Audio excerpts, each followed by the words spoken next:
Good afternoon, everyone. I'm Dr. Jennifer Schlueter, Dean of Graduate Studies at the Columbus College of Art and Design, and I am delighted to welcome you this afternoon.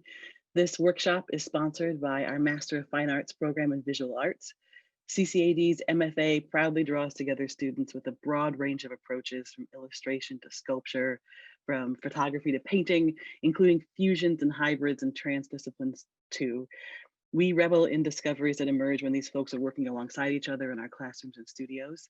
And before we get started, I want to quickly introduce a couple of people who will be sort of invisible, let's say, back end parts of today's event. MFA Chair and Professor Kelly Malik Kosick. Can you say hi, Kelly, so folks can see your face? Hi, everyone. Thanks for coming. Yeah, she's here and she'll be keeping her eye on the Q&A for questions about our program, as will Emily Hulis. Can you say hi, Emily? Hi, everybody. Thanks for coming. She's our senior grad recruiter. And as an FYI, we're recording this session. Like everybody else, CCAD is learning a lot about how to be part of an art and design education online. And Nicole Monahan, who'll be leading this workshop, is really good at that work. So while this workshop is a standalone that we hope benefits everybody in the webinar, it's also a sampler of the kind of experience that a student would have in an MFA class here. So I am delighted to introduce Nicole Monahan as our facilitator today. Nicole holds her MFA from Ohio State, where she was a John Kavanaugh Sculpture Fellow. With degrees in painting, art history, ceramics, and sculpture, she combines media to make dimensional collages and layered installations. She's shown nationally and internationally, been a resident artist at Air Yamanashi in Japan and Byrne College of Art in Ireland. Her background includes serving as studio director to Ann Hamilton, doing curatorial work at the Minneapolis Institute of Art, and leading media strategy at McGraw-Hill Education and Edmentum. Her deepest passion is to provide outstanding learning experiences for students at places like Evergreen State College, Oregon College of Art and Craft, and since 2010, we're really lucky to say at CCAD. She teaches and mentors in the MFA program here. She's also CCAD's Director of Corporate and Community Partnerships, and all of those pieces of her career combine to make her great at facilitating the topic we're discussing today, designing your website as a solo exhibition. You're in really good hands. Take it away, Nicole. Hi, everyone. Thank you so much, Jen. Wow, that was really wonderful. I just want to make sure, let's see. I just want to make sure you're able to see my website here and you're seeing, I don't think you're seeing me, but I'm here for you. Great. All right. Today here, I'm just going to stop share so you can see my face for a second. Hi, everybody. Great to see you. I'm excited to provide this workshop for you today. And we're going to dig into all this juicy stuff. And I'm excited to bring you along in this experience. So here we go. All right. So as Jen mentioned, I facilitate, as Director of Corporate and Community Partnerships, I facilitate real world and professional level projects in the classroom with organizations like Airstream and Cardinal Health and the Columbus VA. And I teach in the MFA program and I'm an artist. So I'm like you, I am someone who is constantly trying to figure out how to show my work and how to have it be in a way that honors the work itself and then also meets the goals that I have for my website.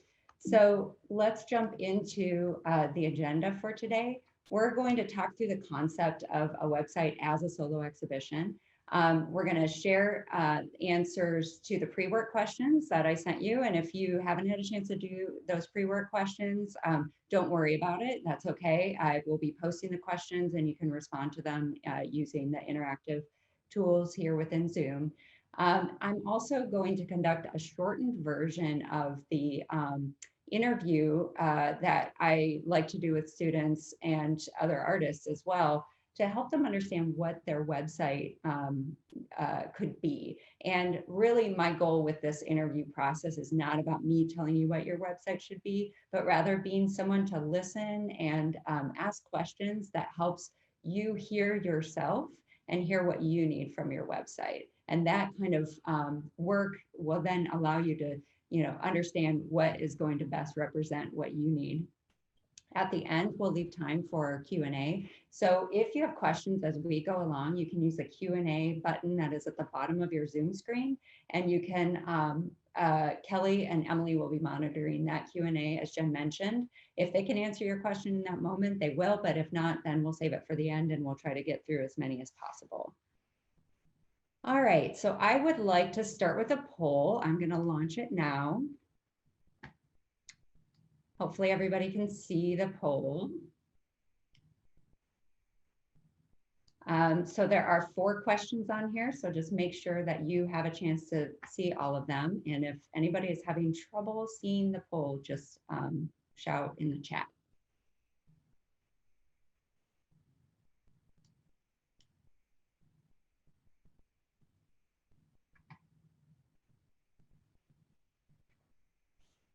We'll just take a few moments for everyone to have a chance to fill it out.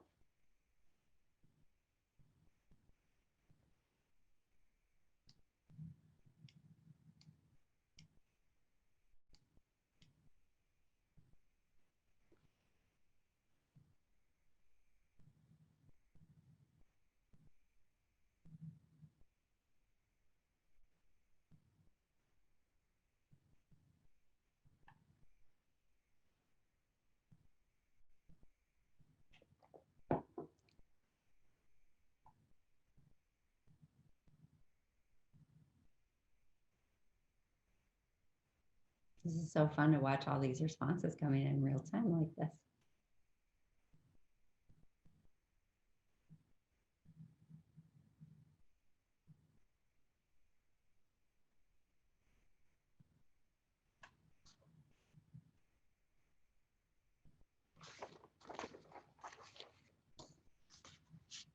Just a few more to go, and then I will end it.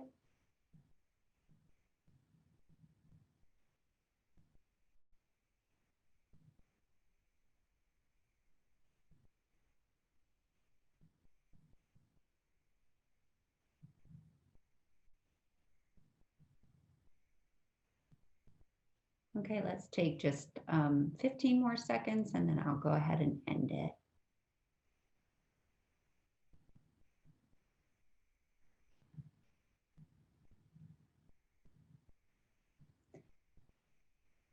All right, let's just take a look at the results here.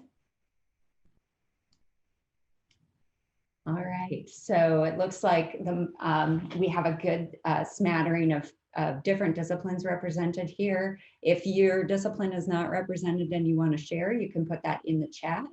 It looks like drawing and painting wins by just a little bit, that we have mostly just a slight majority there, but a good smattering. So hopefully this will be really informative for many of you.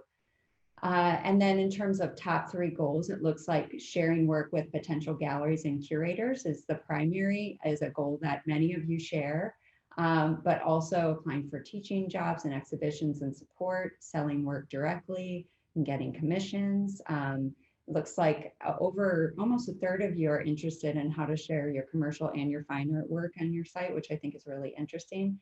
And I'm curious about whoever wrote, use it as my actual artwork. That's really interesting.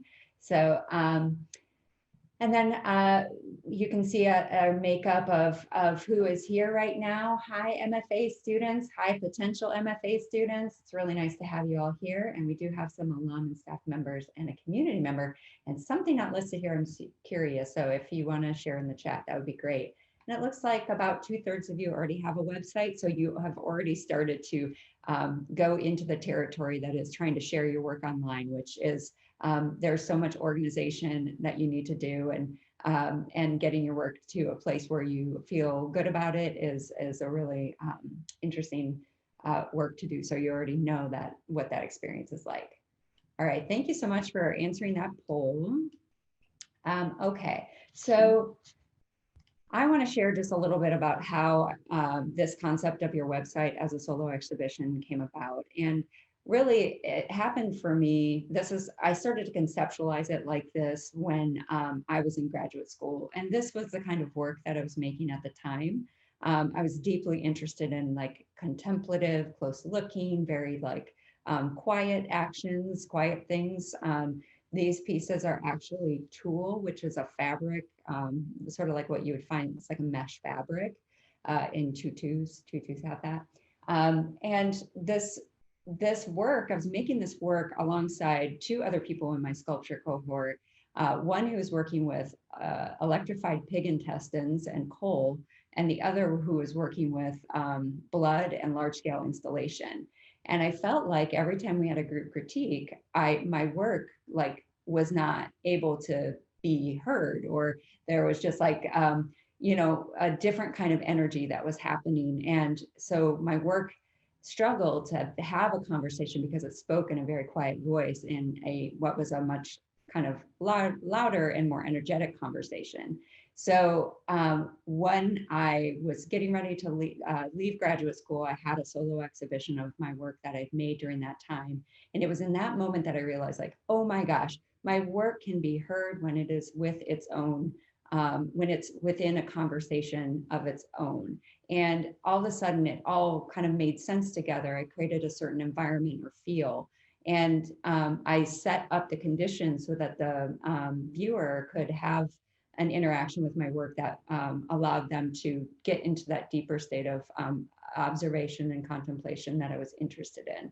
So I took that into my website as well. And I think, you know, if you think about a website, it's a space that you can control in how you present your work. A lot of times in solo exhibitions, if you show in a gallery, you have to respond to the space of the gallery, and it makes it difficult for you to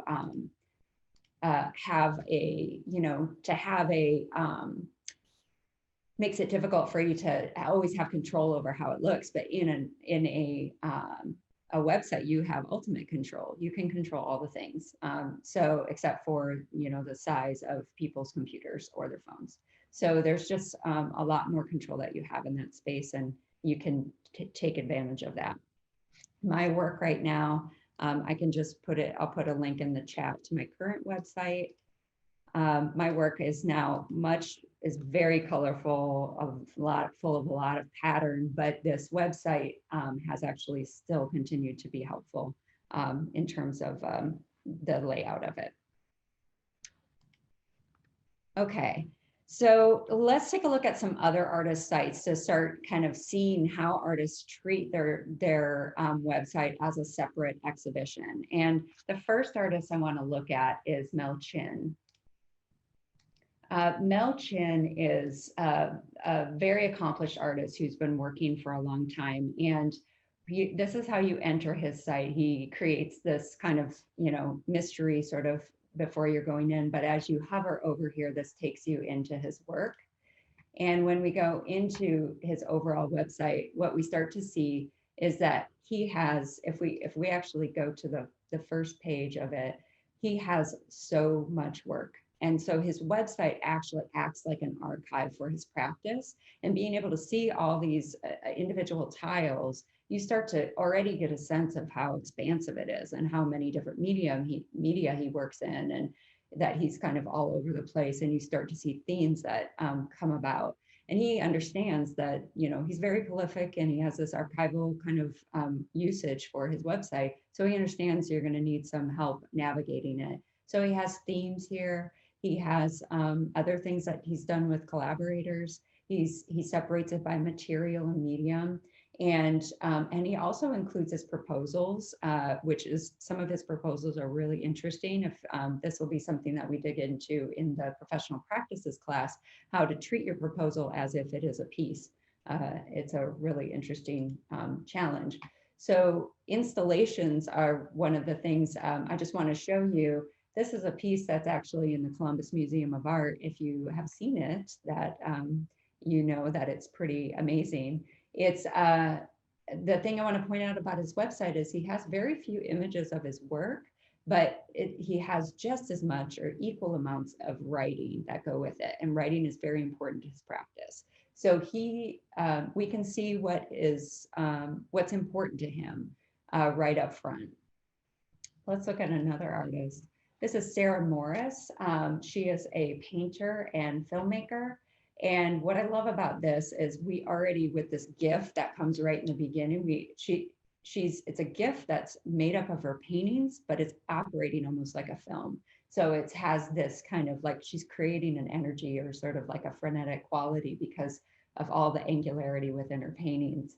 And then I love this menu where she has this little like hidden thing, and it's boom, this font becomes actually quite an important presence in the way that you see her personality already start to come forward. So as we go into these, she takes us back to a more quiet space, and now we're suddenly in the gallery, and we are moving through her work in more like the setting that you would actually find it. So what I'm pointing out here is that there's a change in pacing, there's a change in energy that happens, and she's making that happen because of how she structured this.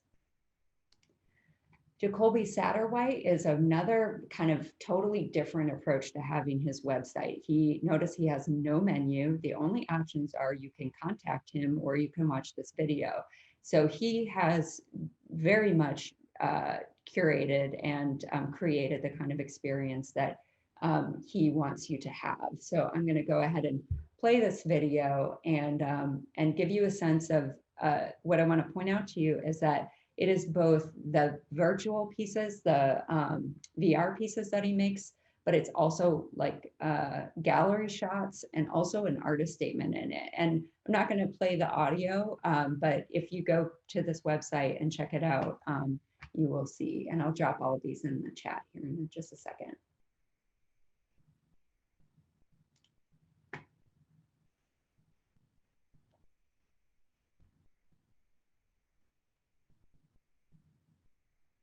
His audio also contains music, and music is a big part of his practice as well. He puts himself in the video and he talks about his work from here and explains how it's made. So he is he's sort of bringing you into his world through this video. And it's a really interesting approach to creating a website. Another artist that I think is really interesting, the way that she handles her website, is Shazia Zakandar. She has had a 3-decade practice, and her practice started, she is famous for sort of reinvigorating Indo-Persian miniature painting. She started on works that were extremely small. And as her practice grew and changed, she created these full-scale installations. So when we go into her website right here, we actually see it, we see ourselves in that. So notice how she's creating almost like the surround feeling, or we're our bodies, we can picture our bodies in the space by having this full bleed image here. And then when we go in, her first page is actually a timeline that takes you through her work and how it progressed and started, and then how it transformed into this. So it's almost journalistic in the way that she's telling her story. And that helps you understand, how did she start in miniature painting, and then now she's making these large scale installations? How does that work? How does film become part of it? And so on and so forth. It also serves like a bio.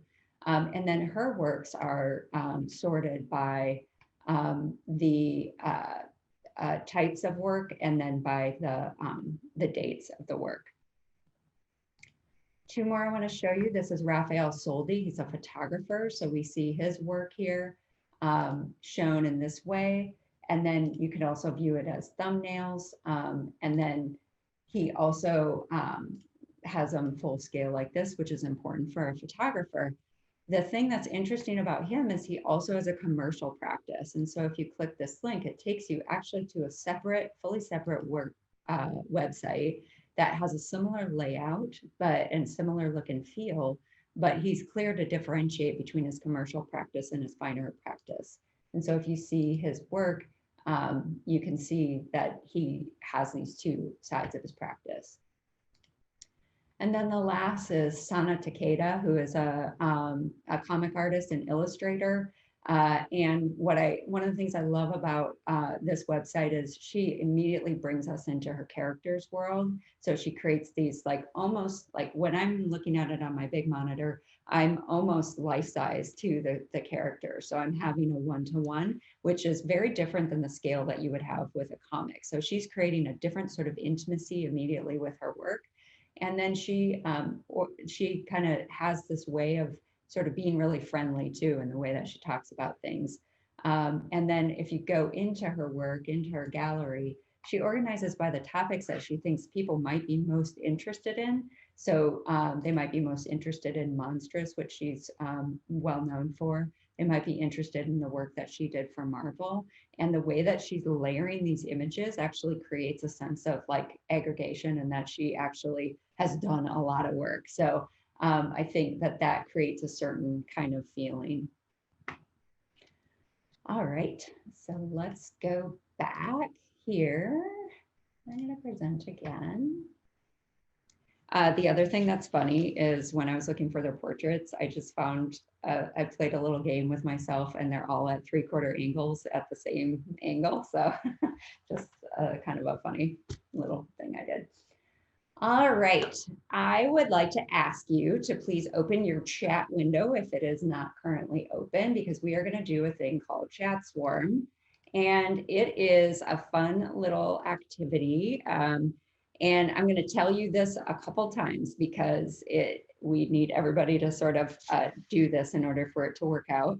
So what you're going to do is I am going to click the next slide. It's going to have a question on it, and it's going to ask you to complete these two statements. And when, so you're going to type it into the chat, but you are not going to hit return.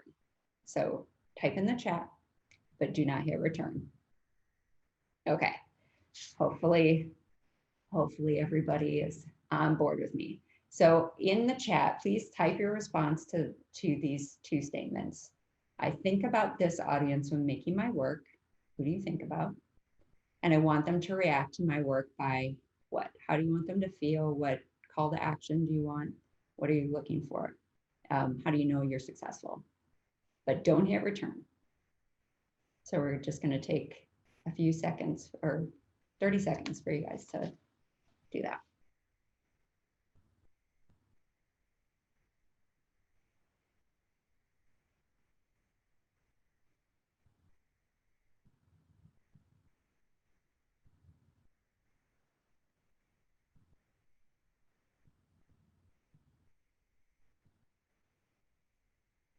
All right, 10 seconds.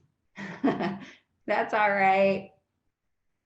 Oh, I can already tell that I'm going to want to ask questions about all of these, and I'll have to stop myself because we don't. Oh, these are good questions or good, interesting things. Okay, everybody ready? I can't see your faces, so I'm just going to assume that everybody's ready, and you're giving me a thumbs up right at the camera, even though I can't see you.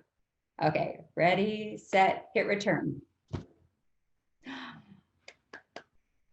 Oh my gosh, this looks so good. I want to ask you all the questions now. Oh man. Oh, these are so great. Okay. Well, I wish that I could talk to each and every one of you to find out more about this, but we, as I mentioned, don't have the ability to do that today, but we would in the professional practice class. So I'm going to invite two current MFA students, Krista and Carmen, to join us. And I'm going to ask each of them to share their response to it. So Krista and Carmen, if you can turn on your video real quick. Hi. All right. So Krista, you may have to unmute your audio. So how did you respond to this? So for the first question, I think about this audience when making my work.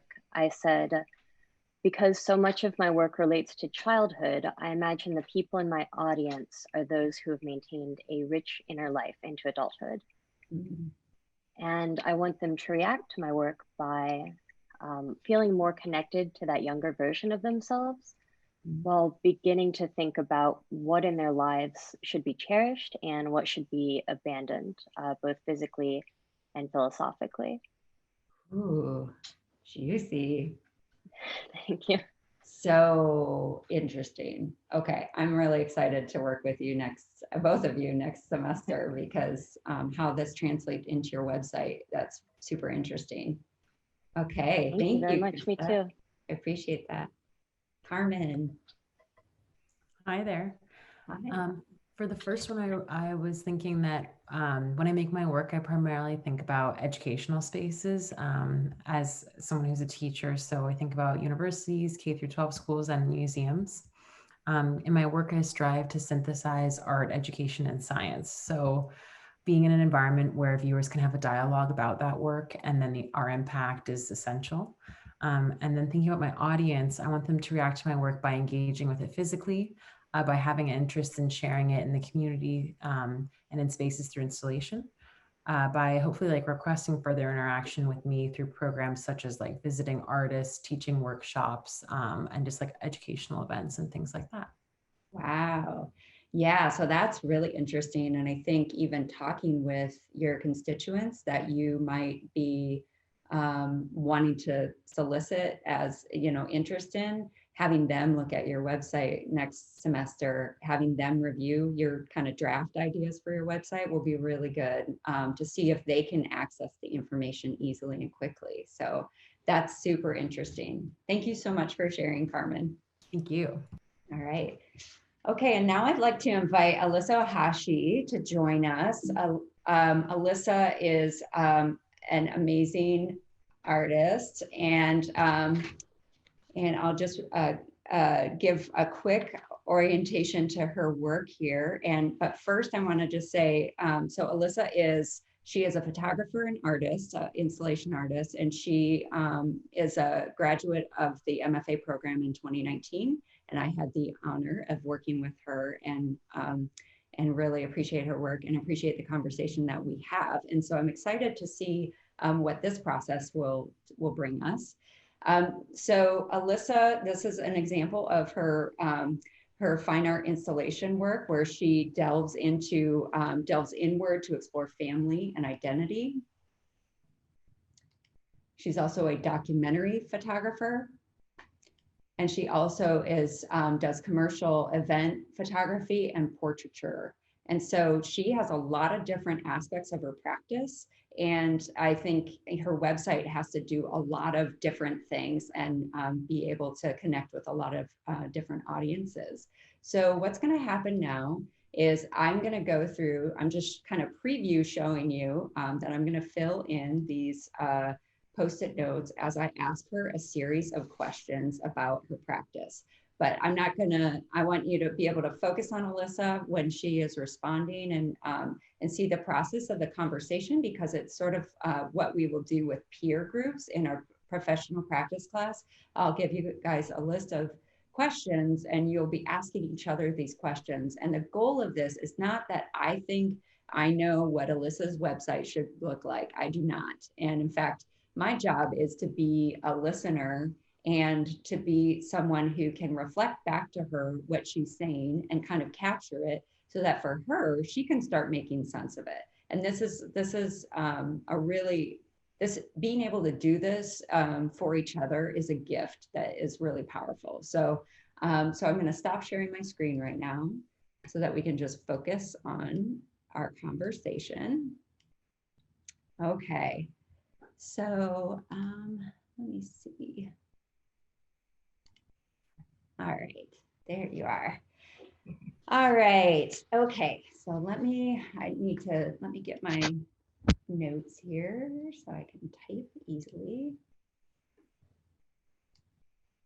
Thanks for your patience. All the things. All right, Alyssa. Okay, so let's just start with a general orientation question. What are your biggest questions about your website right now? What are you thinking about? Yeah, my main issue is trying to display my commercial work and my fine artwork and having it be cohesive.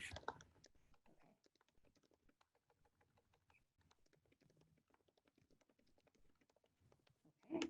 And let's revisit your goals. What were your 3 goals that you had for your website? To share with galleries and gallerists, to display both fine art and commercial work on my website, and I actually forget what I put for the third one. Sorry, those are the main 2, though: sharing work with galleries and displaying work. Are you looking for commissions or to sell work online, anything like that? Yeah. Okay. Yeah, that was the third one. Thank you. Yeah, I just guessed. So, okay. And of those 3, are there any other goals that weren't on that list that you would have included? Those are the main ones, but I also want it to be approachable and representative of my work when I apply to grants and residencies and things like that.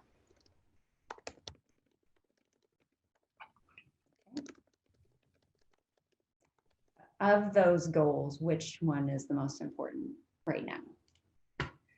In this moment, displaying commercial and fine artwork. Okay. Yeah, because I don't want potential clients to be confused when they see my fine artwork, and vice versa with gallerists as well.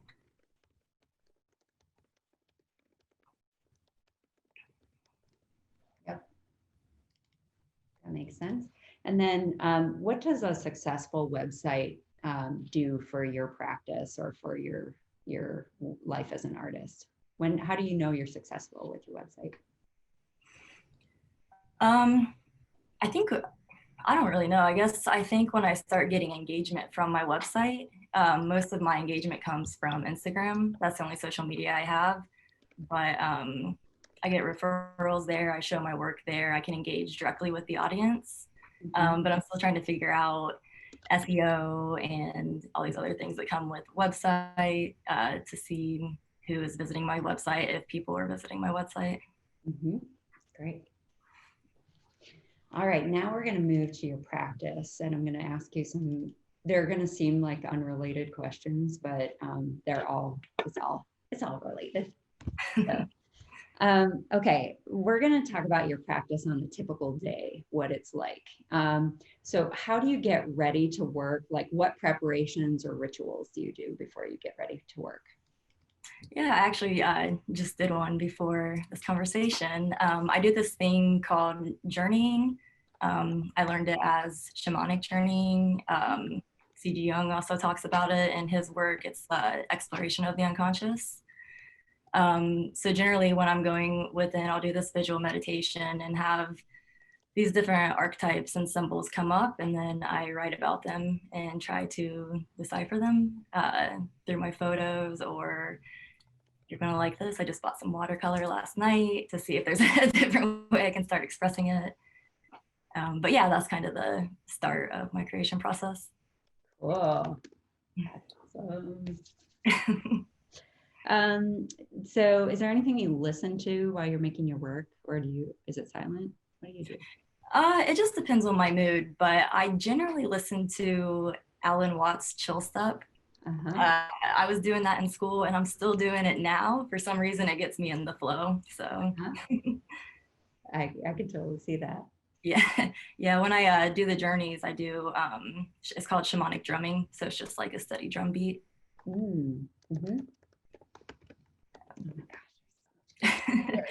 And sometimes I just listen to my regular Spotify songs I like as well. It just depends. Yeah. Okay. What type of lighting do you like to work with or under? Honestly, again, it just depends. I like natural light, so whatever comes into my studio. I've been working a lot with the archetype, the shadow, the destroyer. So when I'm working with that, I do like to be in the dark, but yeah, I can work with any kind of light. It just depends on my mood. Wait, what are you doing? I want to know more about this. Which part? The archetype. Oh yeah, so it just kind of coincided that my partner bought me this. It's not a tarot book, but it's an archetype book by this artist Kim Kranz. Not sure if you're familiar with her, Mhm. but she basically explored all of Jung's archetypes and put them into this book. I'll show you some cards. So these cards, I don't Oh, know if you can see. interesting. Yeah. Wow. Yeah, so I work with these like when I start my day, I'll pull a card just to kind of get me thinking, you know, about what I should be working on or what the next steps are. Wow. Okay. What adjectives would you use to describe how you feel when you're working? And another way to ask the same question is, what is the quality of energy you feel when you're working? Again, it just depends. It just depends what I'm exploring. I feel that I have my most authentic and productive simultaneous moments when I'm working with something that is a little more uncomfortable, and something that I don't want to face. So, you know, like with my thesis work, my relationship with my dad, that was something that was difficult for a long time. Mhm. But yeah, I guess when I start to feel in the flow of things where I'm not thinking so much, that's the most important moments for me. Mhm. Okay. Just out of curiosity, how do you feel when you're doing the commercial work? What's that energy? I generally feel more at ease. If I don't know my client, I'll invite them out for a cup of coffee and we talk for about 30 minutes, and then that puts them at ease as well. But yeah, I don't get too nervous with commercial work. I just want to make sure I, you know, please them, get the photos that they like.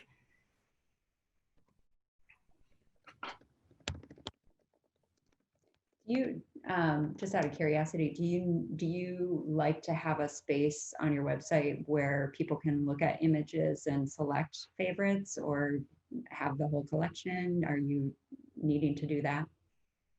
Yeah, I have that option on my website. It's not super self-explanatory, so people don't really use it, but the option is there for them to use it. Okay. How do you share images with them currently? I use a website builder called Sinfolio. Are you familiar with that one? No. Yes, I use that. It's for photography. I mean, I'm sure anyone could use it, but it's for photographers specifically because it has unlimited storage where you can have personalized galleries, password protected to give to your clients. Cool. Okay.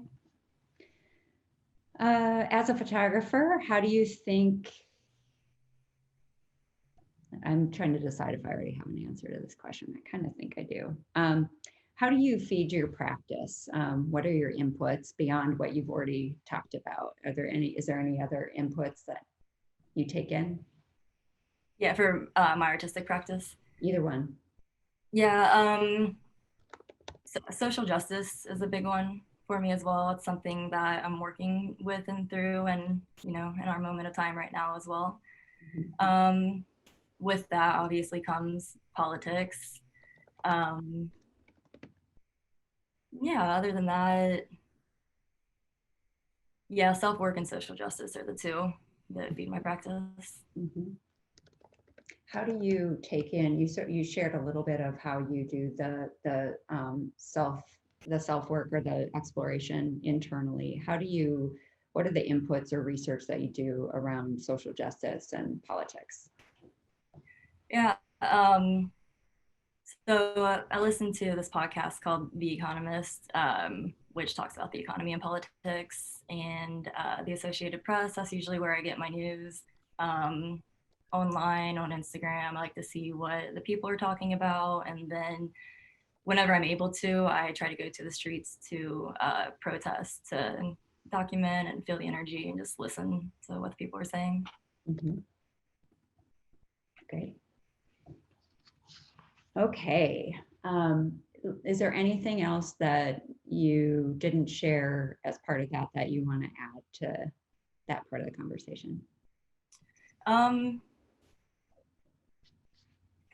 The only other thing is when I was in grad school, I also did therapy for a year simultaneously, and that was really helpful for me to sort out my inner world and emotional behavior Mhm. patterns. Okay. All right, so if you had to describe the person, we're going to talk about your work, and then we're going to talk about the audience, and we're going to do all of that in 11 minutes.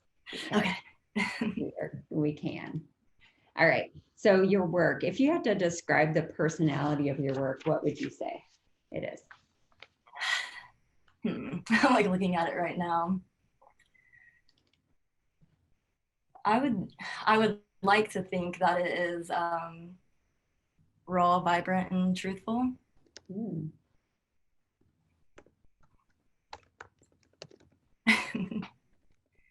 You know my work, so you can chime in on that too. Interesting, because those three things that you just named feel like the three parts of your practice.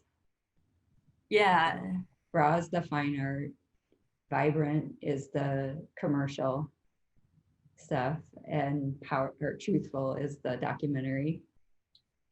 thank you. So I miss these conversations with you.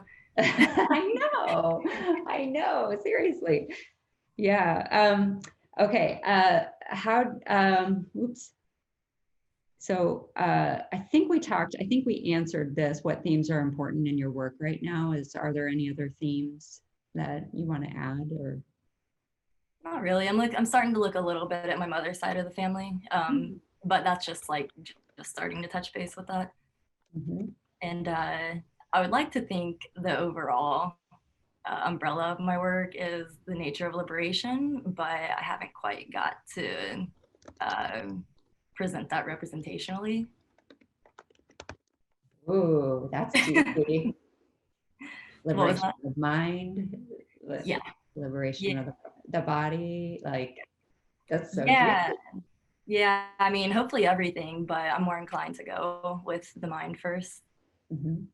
The mind has a lot to say in that for sure. Yeah.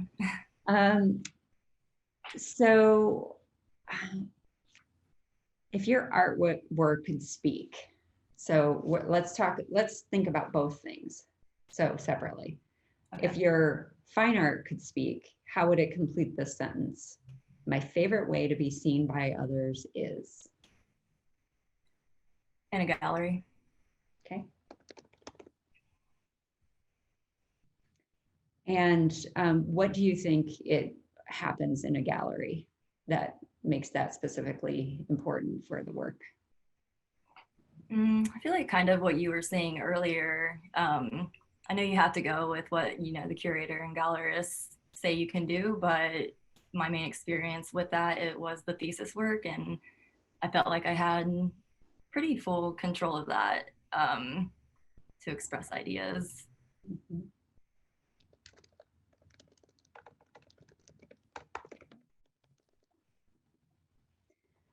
All right, and then in terms of let's go with your commercial work. What is your commercial work's my favorite way to be seen is? Probably online and in people's homes, friends in people's homes.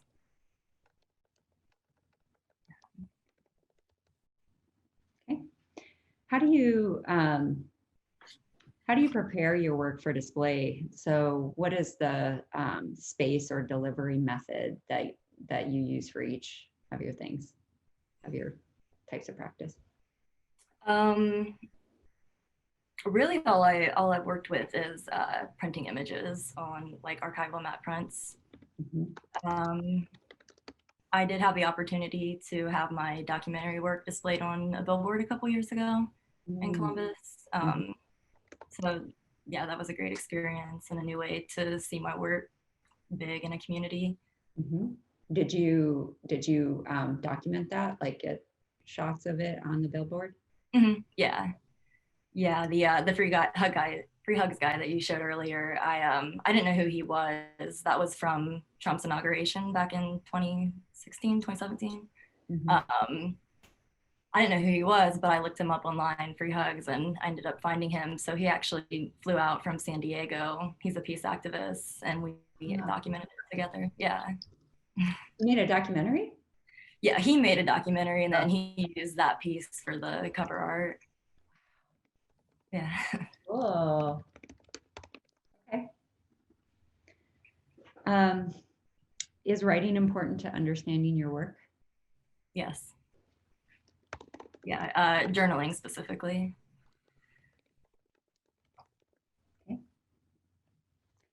And I already asked that question. Okay, now let's talk about your audience. I think we've answered a lot of these questions. So how did you answer the question, what audience are you thinking about when you make your work? That one's a little tricky for me. When I make my fine artwork, I don't really think about an audience.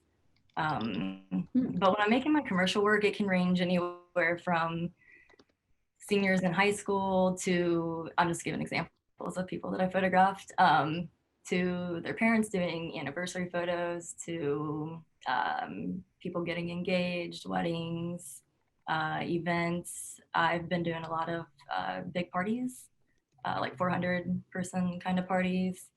Yeah, so I don't think it really has a super specific demographic, I would say, that I'm aware of anyway. When you shoot the parties, what are you looking for?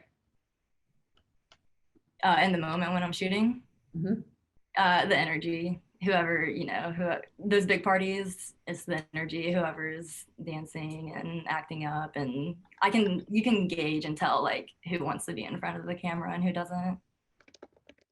Yeah. I've noticed that when I look at your Instagram, like I'm always like, wow, I can tell she's creating a connection with the people that she's photographing. Like, and I'm curious about how you do that. How are you creating that connection? Oh, thanks. I started shooting those parties in 2015, so I've been with them for a few years, and I know a lot of them. But it's usually just going around being my dorky self, just trying to talk, and they're drinking too, so that loosens them up, and that's helpful. But Cool.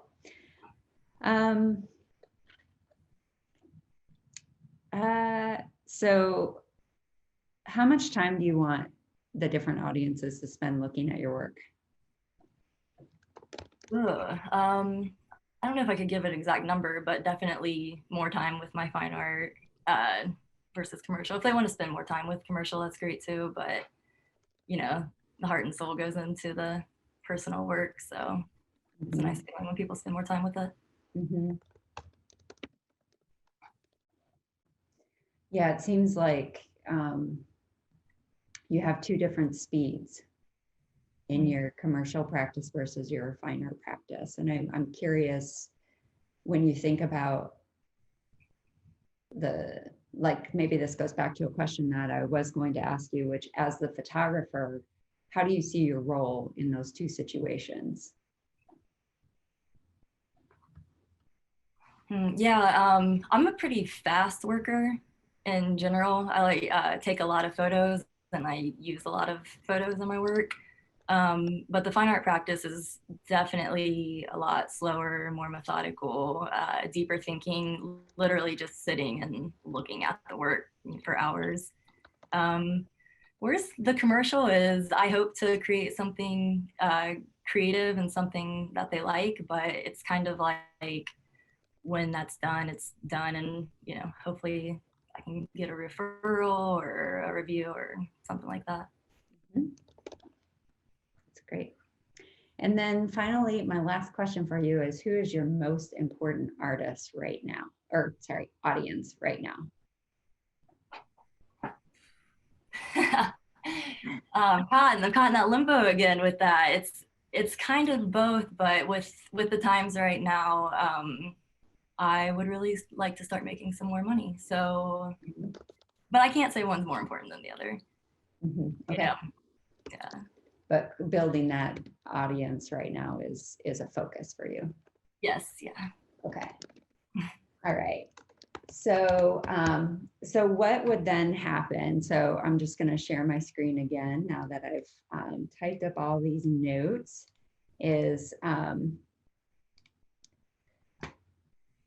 Let me grab it. So I've typed up all these notes, and what we would start to do in the class is, and we can follow up and kind of continue this conversation so that we can see this process through. but you talked about this being your biggest goal. So then what I would do is go in and sort of pull anything that sort of supports that goal. And you're looking for a way to share both your fine art and commercial work. And at the beginning, you talked about it being on the same website. And I'm curious, as we've talked, like, has anything started to come to fruit, like to your mind about what that might look like or feel like? I really like the work of Raphael. I believe, was that the artist, the photographer that you showed? Yep. Yeah, I've actually been playing with that idea for a while. If I wanted to do two separate websites, but I'm not sure what's holding me back. For some reason, I just haven't tried it. So that's definitely something I'm thinking about after seeing his. Yeah. So, and as you can see, he ties them together. So it's like you can always, if you come to one, you can get to the other one. And if you, so there's a doorway. It's like those bedrooms in hotels that have the open doorway in between them. Yeah. So that's one approach. And so what could be helpful then is to start to think about, take these Post-its, which I'm going to share with you, and start to pull them in. And one of the things that, like, then your documentary practice, figuring out, where does that fit? Does it fit with your finer work, or does it fit, is it in its own place? Maybe there's even 3 branches. And as your practice develops, you may have like enough work to have 3 different kind of ways of thinking about it. So, but thinking about where that goes, I think, is really interesting. And as you take these different Post-its, when you're talking about the fine art work, it's like deep dive, there's a slow pace, there's an inward looking, there's a different kind of energy to it. That might affect your color palette, your fonts, everything. When you're talking about your commercial work, which is vibrant, like that was the word that really like struck out to me. And when I look at your images, clearly you are choosing very bright, vibrant colors when you are making that work. And if you look at your other work, it's more subdued. And so can your websites actually have those 2 different feelings, in them? I think is like, that would be really interesting, because then it's very clear where you are. Like, you're in her commercial work right now. You're in her, and you're setting a tone with the choices that you're making about how those are laid out. That feels more liberating as well. So it doesn't feel like it has to be all within one funnel of aesthetics, I guess. Right. Yeah. And it might free both sides of your practice, because in a way, like, they're sides of you. Mm-hmm. You have this very introspective side, but you also have this extremely playful side and extroverted side. And it's okay for both of those things to be present in the world, and it's not discordant. Thank you. Yeah. So, okay, I totally want to keep having this conversation, and we can, if you, as the offer stands, like, I'm happy to meet and really work this out with you. What we would do in the classroom is have all these Post-its, and you'd start to just, like, start moving them around. I'll send this to you. So just reach out to me if you want to continue the conversation. I'd be happy. I would love to. Thank you for the offer. Awesome. Thank you so much, Alyssa. I so appreciate it. Yeah, thank you for having me and walking me through this. It's great to see you again, and I would love to keep up with you more. Definitely. That sounds great. Thank you, Alyssa. Thanks, Nicole. Yeah. Okay, so I just want to open it up now. I'm going to stop sharing here. I just want to open it up now to the Q&A and find out from Emily what kind of Q&A questions we might have. So there's no questions yet, but if you guys have questions, feel free to pop them in. We definitely have time to answer any questions that you may have. We have the program chair here. We have current students, we have alums, so ask away.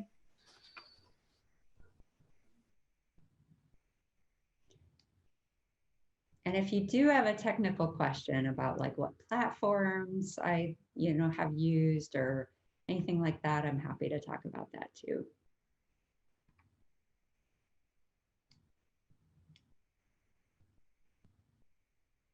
What I could do is just take you through my website a little bit, if that would be helpful. Go for it. Oh, do I have a preferred platform?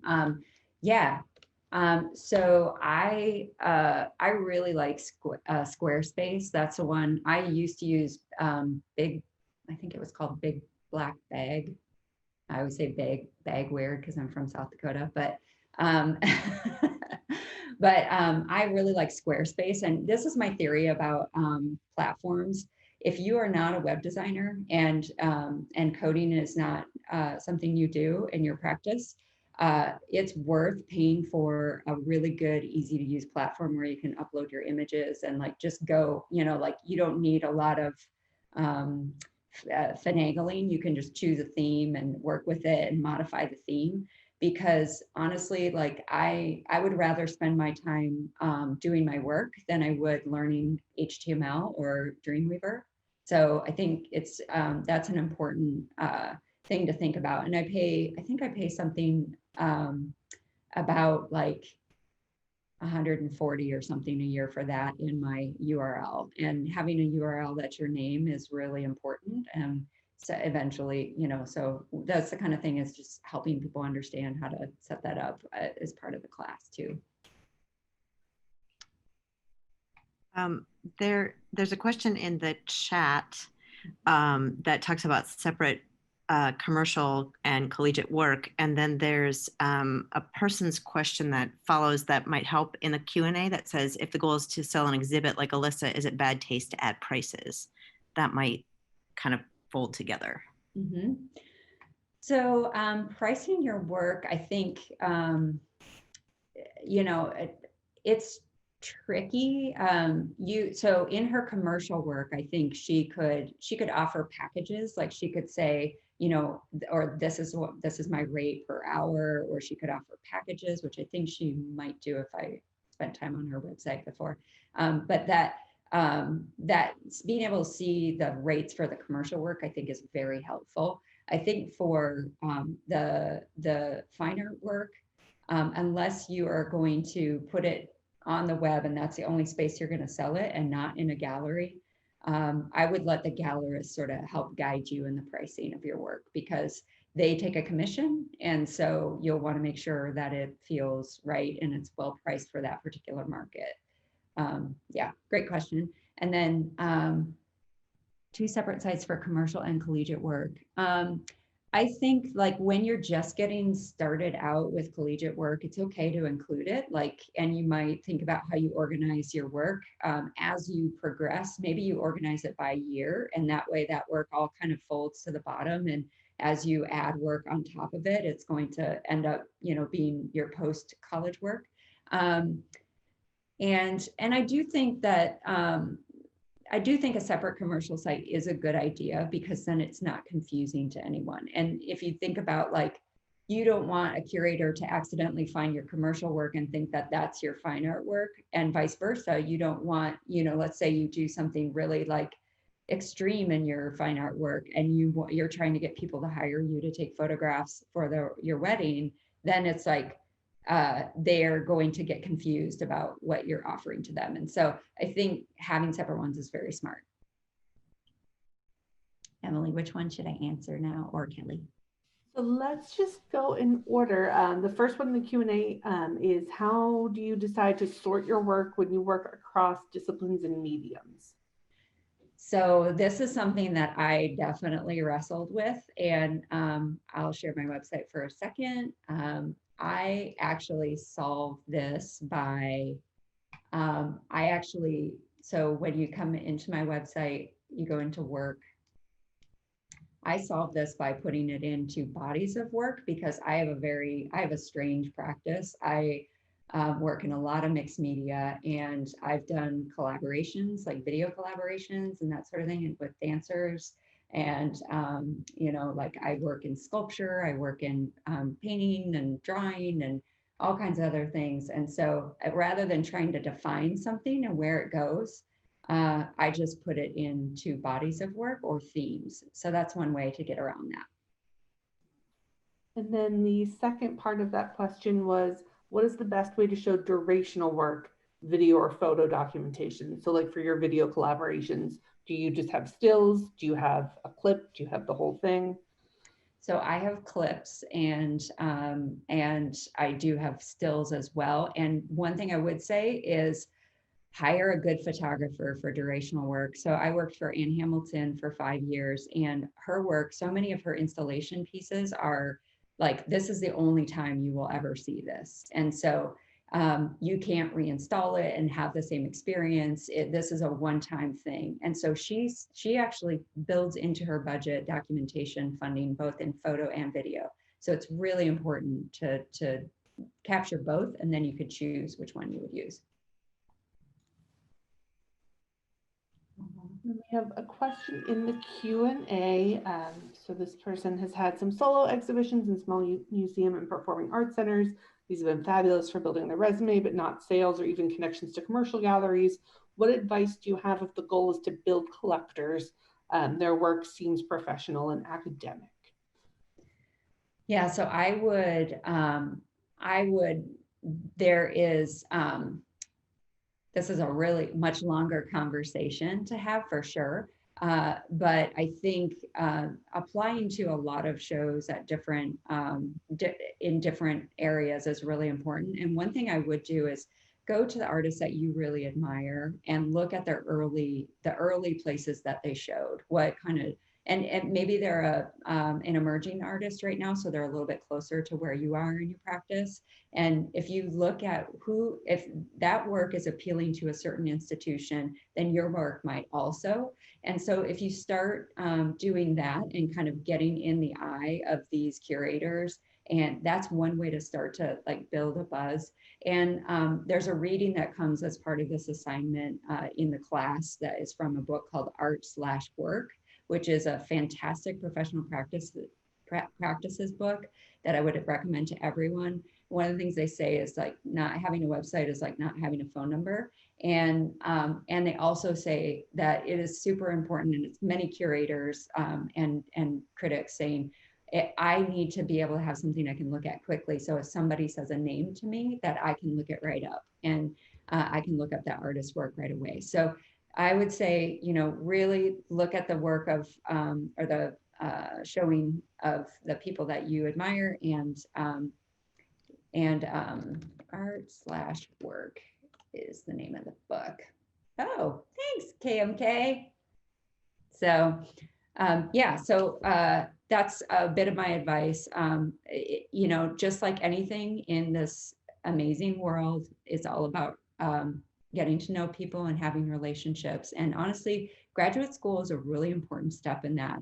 I will tell you that every job that I've gotten since graduate school, except one, which came from a LinkedIn recruiting thing, every job that I've had has come from a connection I made in graduate school in some way. They've either been a recommender, told me about the job, things like that. So yeah, so I just want to let you know that graduate school is a really important moment for networking and building that community. So, and with that, it's been really wonderful, and I hope I get to meet some of you sometime soon. And hello to everybody, and thank you so much for your time today. Thanks for coming, everyone. Have a great weekend.